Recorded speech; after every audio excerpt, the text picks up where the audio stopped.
ចាប់ប្រិមត្តទូរទស្សនិកជនស្វាគមន៍មកកាន់កម្មវិធីបណ្ដាញព័ត៌មានប្រជាពលរដ្ឋនៅក្នុងវគ្គ2នេះចាប់វគ្គនេះយើងនឹងជួបភ្នាក់ងាររាយការណ៍របស់យើងនៅតាមបណ្ដាខេត្តវិញម្ដងបាទមុននឹងជួបនឹងតាមបណ្ដាខេត្តបាទខ្ញុំសូមមកជម្រាបជូនបាទនៅព័ត៌មានមួយសិនហ្នឹងគឺតាក់ទិនទៅនឹងករណីផ្លូវលំបាទផ្លូវមួយខ្សែហ្នឹងប្រជាពលរដ្ឋគាត់ត្អូញត្អែចា៎ហើយគាត់ថតជារូបភាពមកឲ្យយើងទៀតបាទបាញ់ចូលក្នុងបណ្ដាញព័ត៌មានរបស់ប្រជាពលរដ្ឋយើងដើម្បីឲ្យជួយផ្សព្វផ្សាយតាក់ទិនដើម្បីបញ្ញាក់ទៅអាជ្ញាធរបាទបញ្ញាក់យ៉ាងម៉េចគាត់បញ្ញាក់ថាផ្លូវហ្នឹងលំបាក់ធ្វើដំណើររាប់ខែមកហើយបាទចុះអាជ្ញាធរហេតុអីក៏គាត់មើលអត់ឃើញបាទហេតុអីក៏គាត់មើលឃើញបាទរាប់ខែមកហើយបងប្អូនជាប្រវត្តិនៅទីនោះគាត់តែងតែត្អូញត្អែហើយត្អូញត្អែទៀតទាំងមេភូមិទាំងមេឃុំទាំងចំបៃស្រុកហ្នឹងក៏បានដឹងដែរចុះហេតុអីគាត់មិនបាទនាំគ្នាបាទចាត់ចែងឈូសឆាយផ្លូវនឹងធ្វើសម្រាប់បាទបំរើឲ្យផលប្រយោជន៍សាធារណៈបាទជាពិសេសផលប្រយោជន៍បងប្អូនប្រជាពលរដ្ឋរួមតែម្ដងបាទគាត់ស្ទើរតែនិយាយថាផ្លូវមួយនេះ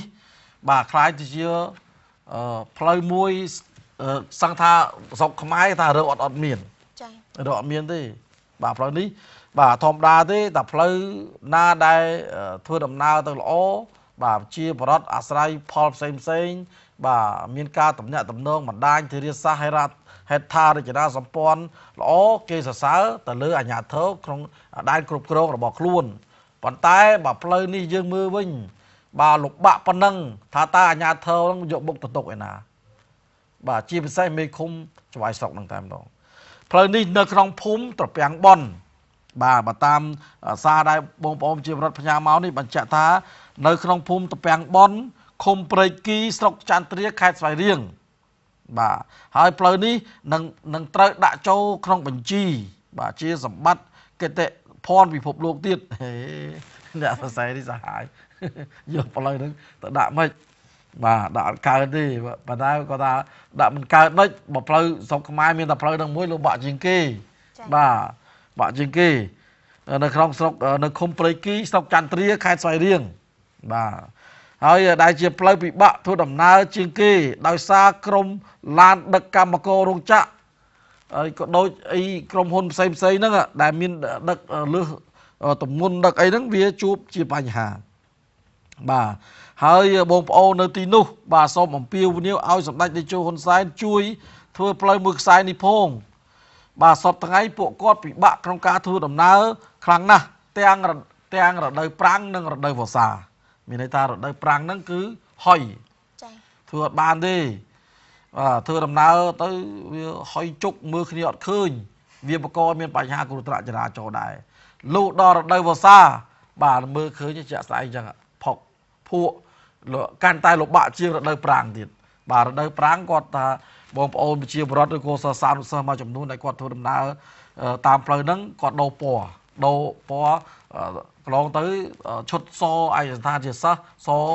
បាទខោខៀវឬក៏ខោផ្ទៃមេឃអញ្ចឹងទៅតែដល់ពេលដែលធ្វើដំណើរតាមផ្លូវហ្នឹងគឺដូរពណ៌ចេញឲ្យចេញពណ៌ដីវិញចេញពណ៌ដីហើយកន្លងមកនេះពួកគាត់បានទៅដល់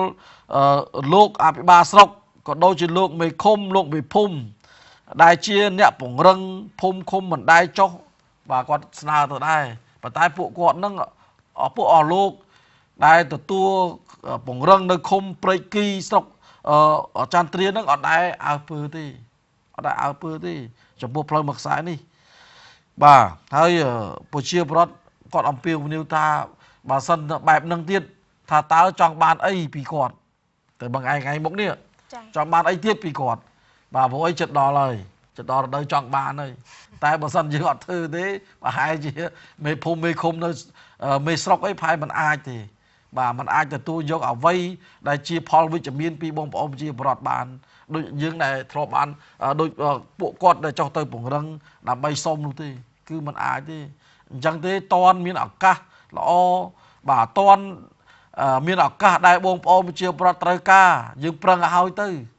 បាទគណៈពង្រឹងនៅឃុំគីនេះឃុំព្រែកគីស្រុកចន្ទទ្រានេះបាទតនតែប្រជាពលរដ្ឋកំពុងតែត្រូវការបាទយើងកែប្រែបន្តិចឬក៏យើងយកចិត្តទុកដាក់លើពួកគាត់ទៅគីឡូគាត់សងគុណវិញចា៎បាទសងគុណតាមវិធីសាស្ត្រអីទី1គាត់អបអរសាទរ bà chồng pua bà giặc cao phiếp nâng tổng vư bà bỏ thạ đặc nôm nơi sọc khung nóng ạ bà tí pi tiết bà sân là khơi lõ miền ấy con com thở mình không nói bỏ chào chun mà nạt tiết là bây bà to ca đặc nôm bà sân nơi tay trắng còn thả ọt đi ở trong nữ hơi bà mê không nơi tí nu còn chụp ơi bà còn đâu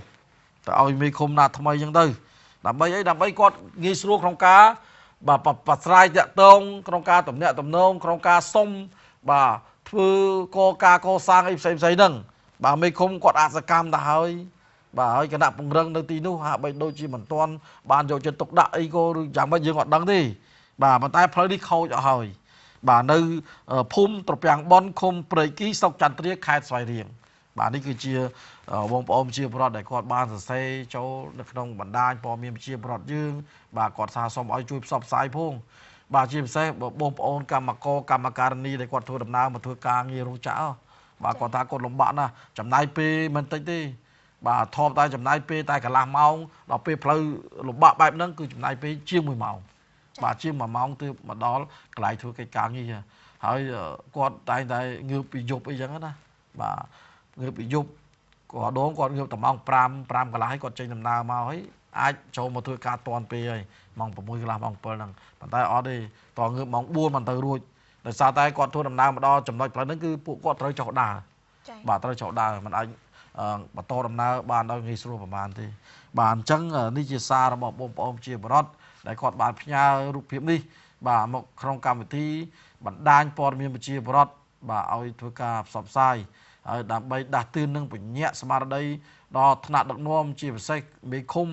ច្បាយស្រុកបាទឃុំលុយមូលនិធិឃុំគេមានតាប្រចាំឆ្នាំប្រចាំអាណត្តិអីគេមានហេតុអីក៏គម្រោងមួយចំនួនហេតុអីក៏មិនបញ្ចូលគម្រោងនឹងមួយទៅដើម្បីកសាងផ្លូវឲ្យបងប្អូនប្រជាពលរដ្ឋហើយកន្លងទៅនេះ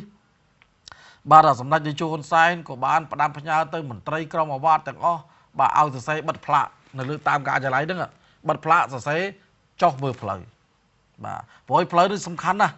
បាទផ្លូវនេះគឺជាសរសៃឈាមបាទដ៏សំខាន់មួយសម្រាប់បងប្អូនប្រជាពលរដ្ឋហើយក៏ជាទីតាំងសេដ្ឋកិច្ចបាទដ៏ពិសេសមួយដែរបាទសម្រាប់ការធ្វើដំណើរដឹកជញ្ជូនផលអនុផលផ្សេងហ្នឹងបាទអ្នកបងប្អូនប្រជាពលរដ្ឋកសិករមួយចំនួនដែលគាត់ប្រឹងប្រែងបាទដាំបានបន្លែផ្លែឈើហើយក្នុងការនាំចេញទៅលក់នៅទីផ្សារហើយតែបើអត់មានផ្លូវលំបាកយ៉ាងហ្នឹងតើគាត់ត្រូវពឹងផ្អែកយ៉ាងម៉េចអញ្ចឹងមានតែពឹងផ្អែកទៅលើអាជ្ញាធរទេបាទអាជ្ញាធរហ្នឹងបើគាត់អត់យកចិត្តទុកដាក់អាហ្នឹងពួកគាត់ទៀត